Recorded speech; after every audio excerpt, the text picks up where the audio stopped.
All right, welcome to Talkin' Investing. I'm Tom, and as always, this is not financial advice. Today, I want to talk to you about 6 different Bitcoin miners that have had to drastically change their plans in the year 2022. And what I'm going to be doing is comparing their initial targeted exahash for the year 2022 versus where they actually are right now and where they anticipate to be at the end of the year. And like I said, one of these is more than 99% off of its plan. So if you're new to the channel, we talk about Bitcoin and Bitcoin miners all the time. So if that's content you're interested in, please remember to subscribe to the channel and hit the notification bell. Also, if you could smash the like button, that would be a big help. You can also now join the channel by hitting the join button, and you can become a member. So essentially, you'll get some members-only videos, and we do once a week a members-only live stream in addition to all of our normal content. So it's a way of supporting the channel. So if you can do it, that's great. I appreciate it. So let's get to these 6 miners. And the reason this affects all of the Bitcoin miners, whether you hold any of these 6 miners or not, they've drastically changed their plans. And as a result of that, the worldwide hash rate is less than it would have otherwise been,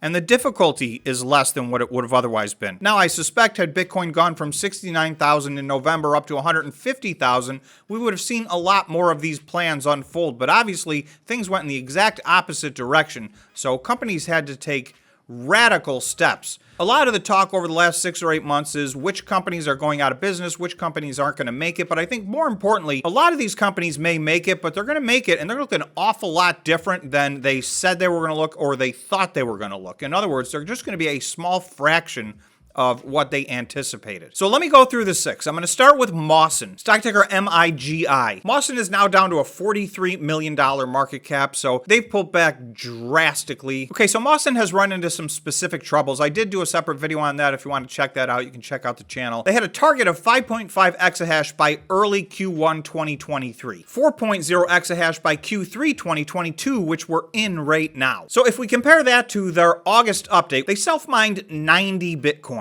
and their self-mining installed capacity is 1.7 exahash. So that's about a 70% reduction versus their earlier estimates. So again, for a lot of these, I'm not saying they're bad companies and I'm not saying don't invest in them, but circumstances arose that were very different than what they were planning on. You know, from November of 2021 through January of 2022, a lot of changes occurred over the rest of the year. The main one being Bitcoin went down drastically, the entire stock market went down drastically, and liquidity dried up. And this is a very capital-intensive industry, the Bitcoin mining industry. So these companies were relying on raising either debt or equity to get to where they were going, and that just simply dried up. So they have had to change their plans drastically in order to maintain a level of liquidity to try to stay in business. Okay, so the second one I want to look at is Stronghold. And Stronghold is one that I do have a small position in. I like this company, but they have had to go through drastic changes. They are also an energy company, so they sell energy in addition to Bitcoin mining. So because they have that to fall back on, I feel a little bit like they've been oversold. But again, this is not financial advice.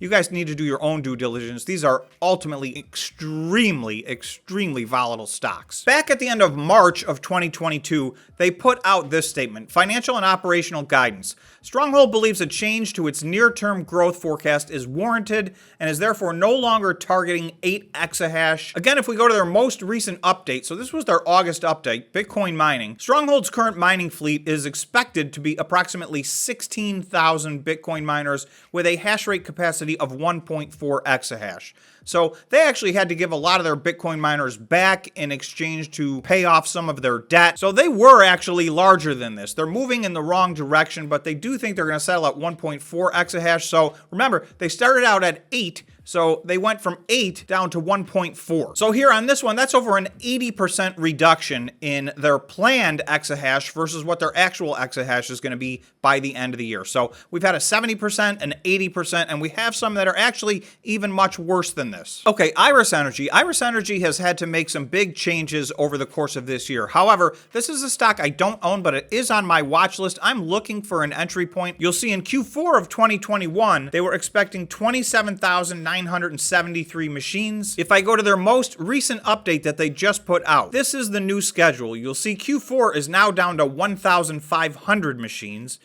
which brings them down to 6 exahash, and the rest of their orders are on hold. That doesn't mean they're never going to get them. All these companies are maneuvering for liquidity purposes. They have to protect their liquidity to stay in business, and some are in better shape than others. So what Iris has decided to do is essentially they're renegotiating the terms of the machines that they already purchased.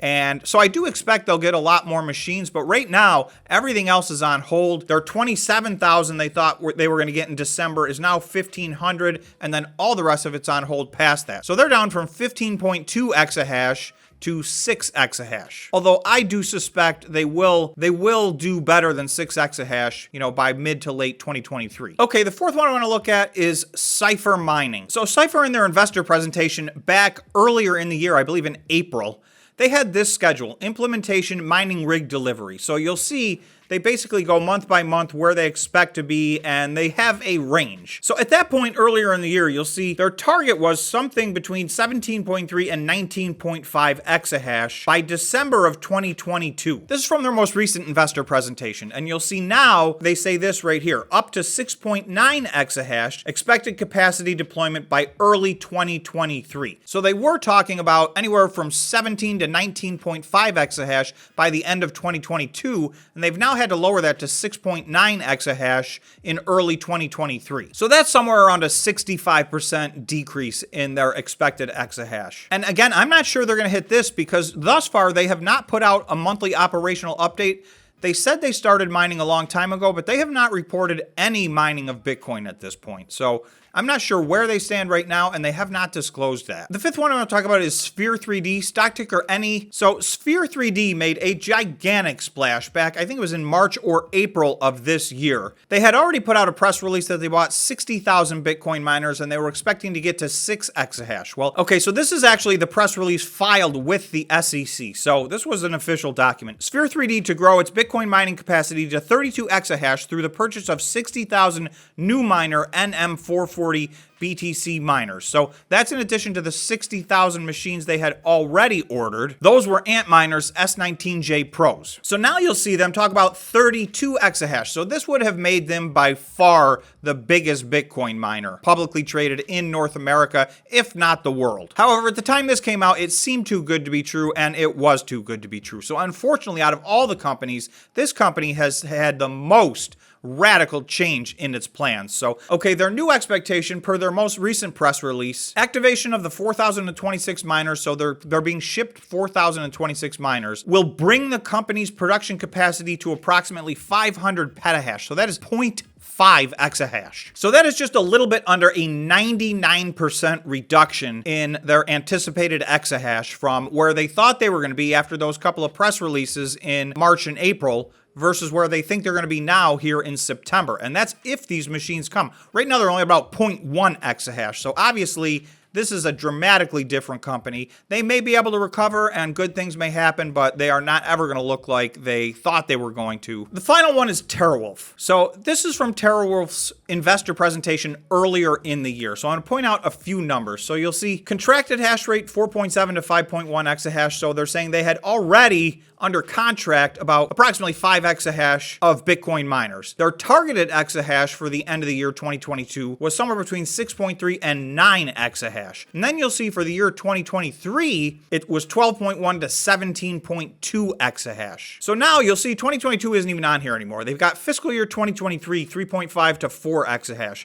If you read on further, it looks like they're hoping to be at 2.0 exahash by the end of 2022. So again, if we look back, they were hoping to be at 6.3 to 9 exahash at the end of 2022. So these are just 6 of the Bitcoin miners. There's over 20 Bitcoin miners publicly traded. I picked the 6 that I thought had the most drastic reductions. Again, I'm not telling you to buy these or sell these or that they're good companies or bad companies. A few of these I'm actually interested in, and one of these I do hold shares in. So, but what I just wanted to show is what the overall effect on the hash rate to the global hash rate and to the difficulty level. So if you own another miner, this is affecting the difficulty level a lot, and it's positively affecting it because had all these companies executed as described, the difficulty level would be substantially higher, probably 50% worse than it is right now. So that's what I got for you in this video. Thanks so much for watching, and if you made it this far, please remember to subscribe to the channel and hit the like button, and I will see you in the next video.